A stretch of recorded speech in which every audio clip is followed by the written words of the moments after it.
நம்ம கையில என்ன வச்சிருக்கோம்? பேப்பர் பால், காகித பந்து. அங்க என்ன இருக்கு? கோடு. என்ன செய்ய போறோம் தெரிஞ்சிச்சா? என்ன செய்ய போறோம்? பாலை தூக்கி போட போறோம். பாலை தூக்கி இந்த பாலை தூக்கி போடும் போதே போடுங்க, நீங்க போடுங்க. பால் இப்ப கோட்டை தாண்டி போச்சா, கோட்டை பின்னாடி வந்துச்சா? எப்படி போச்சு கோட்டை தாண்டி? நம்ம வீசிய வேகத்தால். இந்த வேகம் என்பதுதான் விசை.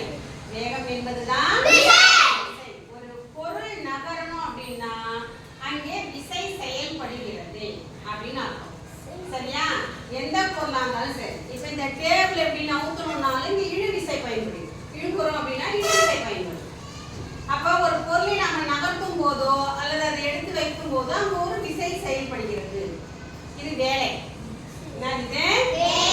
வேலை மற்றும் ஆற்றல் அப்படிங்கிற பாடத்தை இப்ப நம்ம பார்க்கலாமா? என்னென்ன ஆற்றல்லாம் இருக்கு, என்ன சொல்லியிருக்காங்க, எதன் காரணமா இப்ப அந்த பேப்பர் பால் தான். ஆனா இவ்வளவு வேகத்துல போய் விழுந்துச்சு பாத்தீங்களா? அப்ப நம்ம ஊத்துறோம், அவ்வளவு வேகமா என்ன செஞ்சிருக்கோம்? விசையை பயன்படுத்தி இருக்கோம். அதனாலதான் அவ்வளவு வேகமா போன உடனே அது போய் கோட்டை தாண்டி விழுந்துடுச்சு இல்லையா? இப்படி போட்டிருந்தா என்ன இருக்கும்? கோட்டை தாண்டாம நம்முடைய விசை எந்த அளவுக்கு நம்ம பயன்படுத்துறோமோ அந்த அளவுக்கு அது வேகமாக போய் விழும் அப்படிங்கிற செயல் தான் இந்த செயல்பாட்டின் மூலமாக நம்ம தெரிஞ்சுக்கிறோம்.